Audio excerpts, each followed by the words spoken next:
और चलिए इस बीच बड़ी खबर मिल रही है। एनएसयूआई में गुटबाजी और धड़ेबंदी का मामला सामने आया है। बिना अनुमति के एनएसयूआई से धड़ेबंदी और देखिए पूरा मामला सामने ये बताया गया है कि बिना किसी अनुमति के यहाँ पर एंट्री दी जा रही है। ये बड़ी खबर एनएसयूआई को लेकर सामने आई है। साथ ही ये भी बताया गया कि इस मामले को लेकर अब यहाँ पर आक्रोश भी फैलता हुआ फिलहाल नजर आ रहा है। तो इस वक्त की बड़ी खबर सबसे सामने आई है एनएसयूआई को लेकर, जहां धड़ेबंदी सामने आई और ये बात कहा जा रही है कि यहाँ पर नजरअंदाजी की जा रही है और बिना किसी के परमिशन के, बिना किसी के रजामंदी के यहाँ पर एंट्री लोगों को दी जा रही है। इस वक्त की बड़ी खबर आपको बता रहा है एनएसयूआई से लेकर। तो बिना अनुमति यहाँ पर नियुक्तियां जारी करने का ये पूरा मामला है। प्रदेशाध्यक्ष विनोद जाखड़ के कारण बताओ नोटिस भी सामने आए हैं। एनएसयूआई के राष्ट्रीय सचिव ने ये नोटिस जारी कर दिया है। हम आपको नोटिस की कॉपी भी दिखा रहे हैं। 2 दिन में जवाब नहीं देने पर पद से हटाने की चेतावनी है। ज्यादा जानकारी के साथ संवाददाता अरबाज इस खबर पर जुड़े हुए हैं। अरबाज, एनएसयूआई में गुटबाजी और धड़ेबंदी, क्या जानकारी? जी बिल्कुल, देखिए जिस तरह का जो भाषा जो शैली अपनाई गई, क्योंकि कई बार कारण बताओ नोटिस और इस तरह के मसले सामने आते हैं और एक संगठन में कई तरह के महत्वपूर्ण फैसले किए जाते हैं, लेकिन कुछ दिन पहले ही कुछ लोगों की नियुक्ति की गई थी और नियुक्ति करने के बाद में आपस में टकराव की बात सामने आई और फिर इसमें इस तरह की लैंग्वेज का इस्तेमाल किया जाना कि अगर 2 दिन के भीतर लिखित में स्पष्ट रूप से कारण नहीं बताया गया तो फिर बाद में समयावधि में काम नहीं होने पर आपको आपके पद से हटाने का अधिकार सुरक्षित रहेगा। एक प्रदेश अध्यक्ष जो है राजस्थान के, उनकी एक गरिमा होती है, उनके लिए इस तरह की लैंग्वेज अगर इस्तेमाल में ली जाती है तो इससे काफी कुछ टकराव की स्थिति होने की जो बात है वो सबके सामने खुलकर आ जाती है। पहले भी लगातार यूथ कांग्रेस को लेकर के इसी तरह के आपसे टकराव की बात रही, उनकी कार्यकारिणी भंग हुई, फिर बाद में अब उनके इंटरव्यू फिर से जारी हैं और उस दौर में भी यही शिकायत थी कि जो यहाँ के जो नेता हैं जिन्हें प्रदेश की जिम्मेदारी दी गई, उन्हें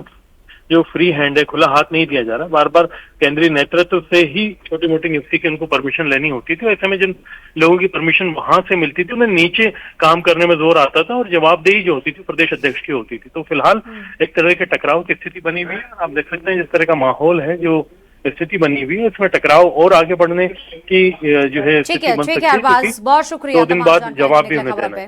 बात करेंगे सीधे उत्तर प्रदेश की। दरअसल उत्तर प्रदेश की सियासत में एक बार फिर बयानबाजी का जो विस्फोट हुआ है, डिप्टी सीएम ब्रजेश पाठक के एक बयान के राजनीतिक गलियारों में आग लगा दी है और ठंड के मौसम में सियासत को पूरी तरह से गरमा दिया है।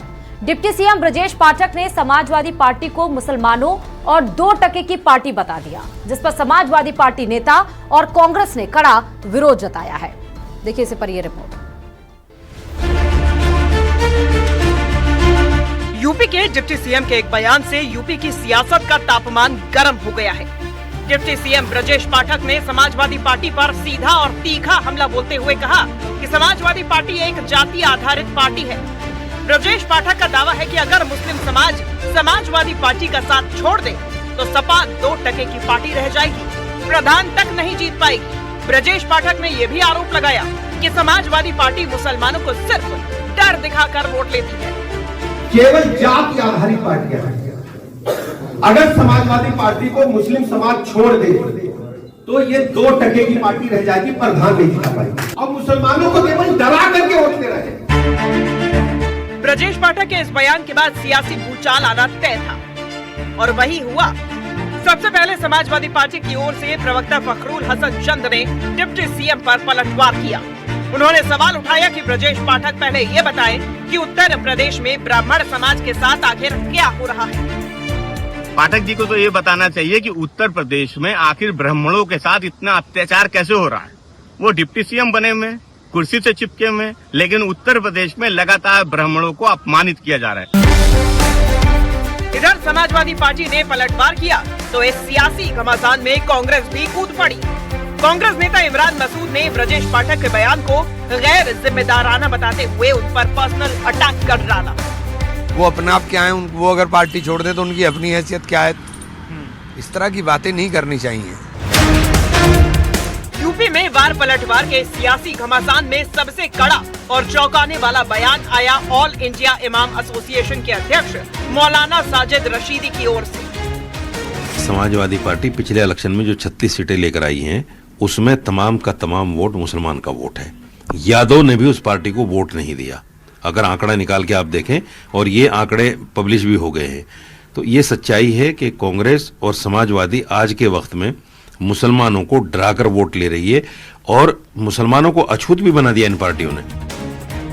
आंकड़ों के मुताबिक उत्तर प्रदेश में 2022 में हुए विधानसभा चुनाव में जीतने वाले मुस्लिम प्रत्याशियों की कुल संख्या 28 है और यूपी के कई जिलों में समाजवादी पार्टी के जिला अध्यक्ष मुस्लिम हैं। दावे के मुताबिक यूपी में समाजवादी पार्टी को मुसलमानों का वोट सबसे ज्यादा मिलता है। शायद इसी आधार पर यूपी के डिप्टी सीएम ने समाजवादी पार्टी पर प्रहार किया है, जिससे यूपी की सियासत में एक संग्राम छिड़ गया।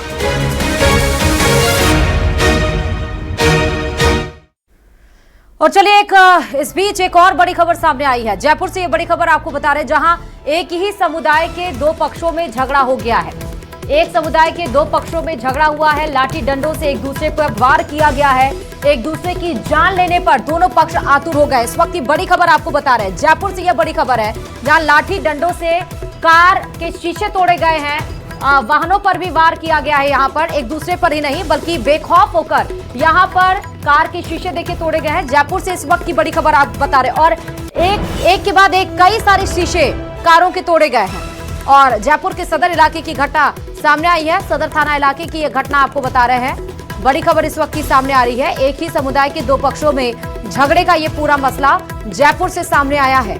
लाठी डंडों से कारों के शीशे तोड़े गए हैं। बेखौफ होकर बिना किसी खौफ के यहाँ पर तोड़फोड़ मचाई गई है। इलाके में दहशत मचाने की पूरी कोशिश की गई है।